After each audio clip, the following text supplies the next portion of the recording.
అందరికీ నమస్కారం. నా పేరు రాజనాల వీరబాబు, అవనగడ్డ నియోజకవర్గం, అవనగడ్డ టౌన్ జనసేన పార్టీ అధ్యక్షుడిని.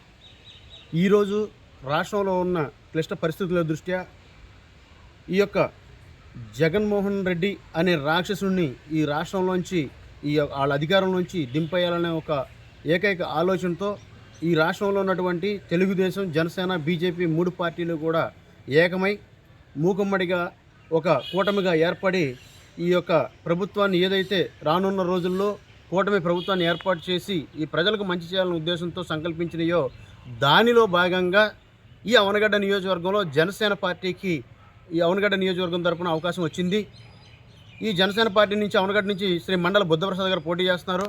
అలాగే బందరు మచిలీపట్నం పార్లమెంటు నుంచి వలభనేని బాలశౌరి గారు పార్లమెంట్ ఎంపీ అభ్యర్థిగా పోటీ చేస్తున్నారు. వీరిద్దరికీ కూడా మీ అందరూ జనసేన గాజు గ్లాస్ గుర్తుపై ఓటు వేసి అఖండ మెజార్టీ అందించాలని చెప్పేసి ఈ నియోజకవర్గం ప్రజలందరినీ కూడా మిమ్మల్ని మనస్ఫూర్తిగా అభ్యర్థిస్తున్నా. ఈ సందర్భంగా ఈ రాష్ట్ర ముఖ్యమంత్రి జగన్మోహన్ రెడ్డి ఎన్నైతే మోసాలు చేసి మోసాలు ఎందుకు ఆయన చెప్పిన మాటలు ప్రతి మాట మోసమే ఏంటో నేను ఈ సందర్భంగా మీకు వివరించాలనుకుంటున్నాను. అందులో మొట్టమొదటిది 25కి 25 ఎంపీలు గెలిచి కేంద్ర ప్రభుత్వాన్ని మెడల్ వంచి ప్రత్యేక హోదా ఎందుకు రాదో చూద్దాం, ప్రత్యేక హోదా సాధిద్దామని చెప్పాడు.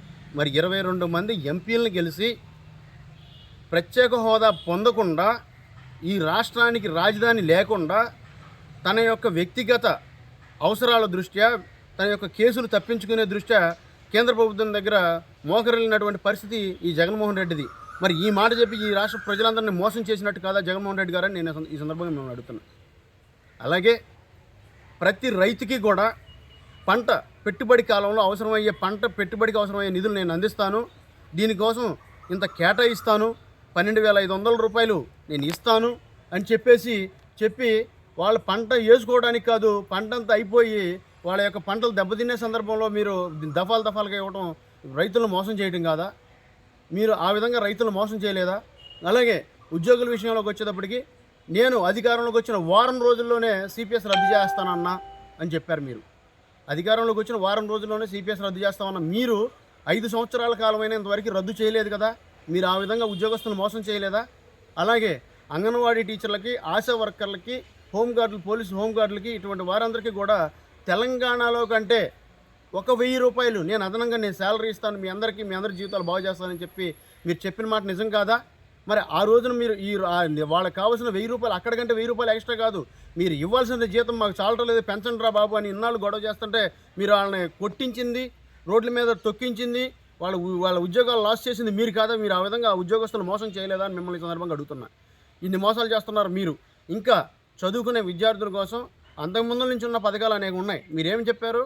అమ్మఒడి అనే పథకం కింద మీ ఇంట్లో ఒక బిడ్డ ఉన్నా, 2 బిడ్డలు ఉన్నా 15,000 రూపాయలు మీ పిల్లలకు నేను అమ్మఒడి పథకం కింద ఇస్తాను, వారి యొక్క చదువులకు ఇబ్బంది లేకుండా చేస్తాను అని చెప్పేసి మీరు చెప్పింది మీరు, మీ శ్రీమతి గారు భారతి గారు అనేక సందర్భాల్లో మీరు అధికారంలోకి రాకముందు చెప్పిన మాటలు నిజం కాదా?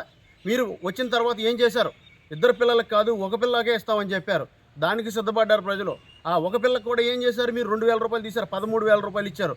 ఈ విధంగా మీరు ప్రజలను మోసం చేసినట్టు కాదా? చదువుకున్న పిల్లలను మోసం చేసినట్టు కాదా అని నేను మిమ్మల్ని ఈ సందర్భంగా అడుగుతున్నా. అలాగే ఈ యొక్క రాష్ట్రంలో ఏదైతే ఈ ఉద్యోగస్తులు ఎవరైతే మీరు ఉన్నారో ఆ ఉద్యోగస్తులందరికీ కూడా నేను టెంపరీగా చేసే ఉద్యోగస్తులందరూ నేను ఈ కాంట్రాక్ట్ బేస్ మీద చేసే ఉద్యోగస్తులందరికీ కూడా నేను మిమ్మల్ని పర్మనెంట్ చేసేస్తానని చెప్పారు. మీరు వాళ్ళందరూ పర్మనెంట్ చేశారని మిమ్మల్ని అడుగుతున్నా. ఎంతమంది కాంట్రాక్ట్ బేస్ ఉద్యోగస్తులు జాబులు మానేసి వెళ్ళిపోయారని నేను అడుగుతున్నా. మరి అలాగే ప్రతి సంవత్సరం ఉద్యోగాలు ఇంతమంది యువత ఈ రాష్ట్రంలో ఉన్నారు, వీళ్ళందరికీ కూడా ఉద్యోగ కల్పన చేయాలన్న ఉద్దేశంతో నేను ప్రతి సంవత్సరం January 1 జాబ్ క్యాలెండర్ విడుదల చేస్తామని చెప్పిన మాట వాస్తవం కాదని నేను మిమ్మల్ని అడుగుతున్నా. మీరు జాబ్ క్యాలెండర్ వేసి ఎంతమందికి ఉద్యోగాలు ఇచ్చారని నేను అడుగుతున్నా. ఈ విధంగా మీరు మోసం చేయలేదంటే యువతను మోసం చేశారు, రైతును మోసం చేశారు, అమ్మఒడి కింద చదువుకునే విద్యార్థులు మోసం చేశారు, ఉద్యోగస్తులు సిపిఎస్ రద్దు అని చెప్పేసి లేదా మీకు ఇచ్చే జీతాలు తెలంగాణ కంటే 1000 ఇస్తామని చెప్పేసి ఇటువంటి అన్ని విషయాలు మీరు మోసం చేసినట్టు కాదా అని నేను అడుగుతున్నా. ఎన్ని మోసాలు చేస్తారు జగన్మోహన్ రెడ్డి గారు? అలాగే 2024 వచ్చేటప్పటికి ఎన్నికలు వచ్చేటప్పటికి పూర్తి స్థాయిలో మద్యపానం నిషేధించి మాత్రమే మిమ్మల్ని ఓటు అడుగుతామని చెప్పన్నారు. కానీ ఇప్పుడు మీరు చేస్తున్నది ఏంటి? ప్రత్యేకంగా ఒక సారా వ్యాపారిలాగా తయారయ్యి మీరు ప్రజల యొక్క రక్తాన్ని పిండుకుని తాగుతున్నారు. అది కూడా డిజిటల్ పేమెంట్లు అని చెప్పి డిజిటల్ పేమెంట్లు చేయకోకుండా ఇవాళ లిక్విడ్ క్యాష్తో వ్యాపారం చేస్తున్నటువంటి ఒక సారా వ్యాపారి, ఒక లిక్కర్ వ్యాపారి ఎవడన్నా ఉన్నా అంటే ఈ రాష్ట్రంలో అది జగన్మోహన్ రెడ్డి గారు అని చెప్పేసి నేను ఈ సందర్భంగా ఈ నియోజకవర్గంలో కానీ ఈ రాష్ట్రంలో ఉన్న ప్రజలందరికీ తెలియజేస్తున్నా. అలాగే సహజ వనరుల దోపిడీ విషయంలో నీ అంత ఇదిగా ఎవడు దోపిడీ చేయలేదు. 5,000 రూపాయలకి లారీ ఇసుక తోలుకోగలిగిన ప్రజల్ని మీరు ఇవాళ 40,000 అయినా సరే ఇసుక దొరకని పరిస్థితిలో చేశారు. ఎందుకంటే మీరు కార్పొరేట్ వ్యవస్థలో అటువంటి పరిస్థితులు ఏర్పాటు చేసుకొచ్చి మీ అన్యాయాలకి అందించుకునే విధంగా లాభాలు పొందే విధంగా మీరు మన ఏదైతే సహజ వనరు ఇసుక ఏదైతే ఉందో దాన్ని దోపిడీ చేస్తున్నారని చెప్పేసి ఈ విధంగా మీరు ఆ నియోజకవర్గంలో ఆ ఏరియాలో ఉన్న ప్రజలు కూడా ఇసుక అందకుండా వాళ్ళు ఇల్లు కట్టుకోవడానికి ఇసుక అందకుండా చేస్తున్నటువంటి ఘనత ఏదైనా ఉందంటే అది మీదనని చెబుతున్నా. ఇన్ని డిఎస్సి ఉద్యోగుల్ని దగా చేయలేదా అని అడుగుతున్నాను నేను. ఎంతమందిని చదువుకున్న విద్యార్థుల్ని, చదువుకునే విద్యార్థుల్ని, తల్లిదండ్రుల్ని, అలాగే రైతుల్ని, ఉద్యోగస్తుల్ని ప్రతి ఒక్కడిని కూడా మీరు అతి సామాన్యుడి దగ్గర నుంచి ప్రతి ఒక్కరిని కూడా మోసం చేశామని చెప్పేసి సందర్భంగా తెలియజేస్తూ ఈ యొక్క ప్రజలందరినీ కోరుకునేది ఒకటే, మీకు రేపు రాబోయే కాలంలో ఈ యొక్క జగన్మోహన్ రెడ్డి అనే అసురుడిని పక్కకు